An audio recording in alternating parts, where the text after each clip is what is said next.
Karen mocked my family history. She lost the lawsuit when I presented ancestral land papers. Have you ever had your heritage thrown in your face like it was nothing?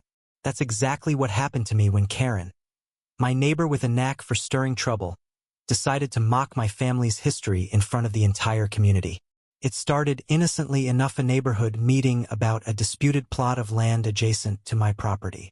But what began as a simple disagreement spiraled into a public humiliation, a courtroom showdown, and a reckoning that left Karen speechless. It all kicked off at the community center, where the air was thick with tension. The disputed land, a lush half-acre of rolling green, had been in my family for generations, or so I thought.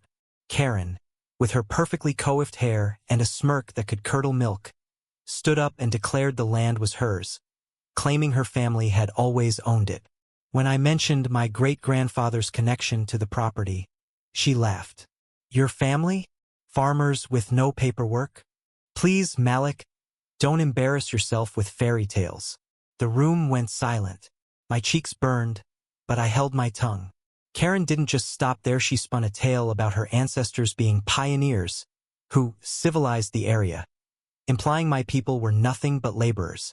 The crowd shifted uncomfortably, but no one challenged her. That night I couldn't sleep. Her words gnawed at me, not just the land claim, but the way she'd erased my family's legacy.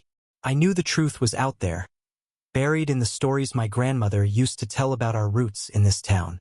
The next morning, I drove to my parents' house, where a dusty trunk held decades of family records.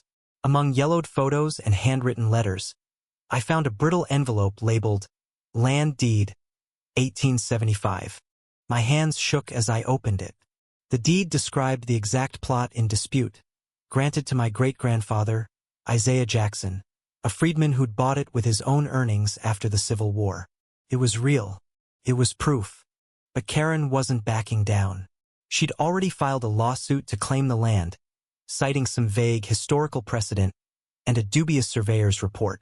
I hired a lawyer, Ms. Torres, a sharp woman who specialized in property disputes.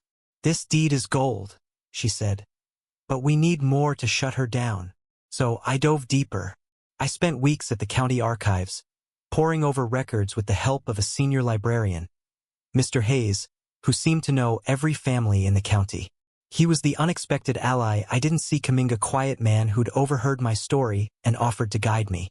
Your people were here before most, he said, pulling out a ledger from 1880 that listed Isaiah as a landowner. Don't let anyone tell you different. Then came the twist. Mr. Hayes uncovered a bombshell. Karen's pioneer ancestors? They weren't pioneers at all. A 1902 court record showed her great-grandfather had tried to swindle a neighboring black family out of their land by forging a deed. He'd lost the case, and the judge's ruling called him a man of questionable character. Couldn't believe it. Karen's whole narrative was built on a lie, and now I had the evidence to prove it. The courtroom was packed on the day of the trial. Karen sat across from me, her lawyer flashing a confident grin. They presented their case first, leaning heavily on a modern survey that conveniently ignored older records. Karen took the stand, doubling down on her story. My family shaped this town, she said, her voice dripping with pride. The land's been ours for generations. When my lawyer cross-examined her, Karen faltered, unable to produce a single document older than 1950. The judge's eyes narrowed. Then it was our turn. Ms. Torres laid out the 1875 deed, the 1880 ledger, and a chain of title that traced the land through my family for over a century. Gasps rippled through the room as I testified about Isaiah's struggle to secure that land, his pride in passing it down. But the real blow came when Ms. Torres introduced the 1902 court record. Ms. Karen, she said coolly, your ancestor was found guilty of attempting to steal land from a family not unlike Mr. Jackson's. Care to comment? Karen's face drained of color. Her lawyer objected, but the judge allowed it. The courtroom buzzed as Karen stammered, her pioneer myth crumbling. The climax hit when the judge called for a recess to review the evidence. Karen approached me outside, her voice low and venomous. You think this changes anything?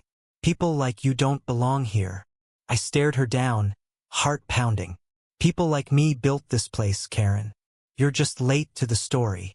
When the judge returned, he ruled in my favor, confirming my family's ownership of the land. The gavel's crack felt like justice itself. Karen's downfall was swift. The town gossiped for weeks her reputation as the upstanding neighbor was in tatters. Some said she'd been planning to sell the land to a developer for a tidy profit, which explained her desperation. But the real sting came when a local historian, inspired by the trial, published an article about black landowners like Isaiah, crediting my family's resilience. Karen's name was barely a footnote, mentioned only as the plaintiff who lost. She avoided me after that, her smugness replaced by a tight-lipped scowl whenever we passed. Standing on that half-acre now, I feel Isaiah's presence. The land isn't just dirt, it's a legacy of survival, a story Karen tried to erase. This fight wasn't just about a deed. It was about reclaiming my family's truth from someone who thought she could rewrite history. I'm stronger for it, and I hope others are too. If you've ever had your story questioned, know this. The truth is out there, waiting for you to find it. What do you think? Did Karen get what she deserved? Or is there more to her side of the story? Share your thoughts. I'm all ears.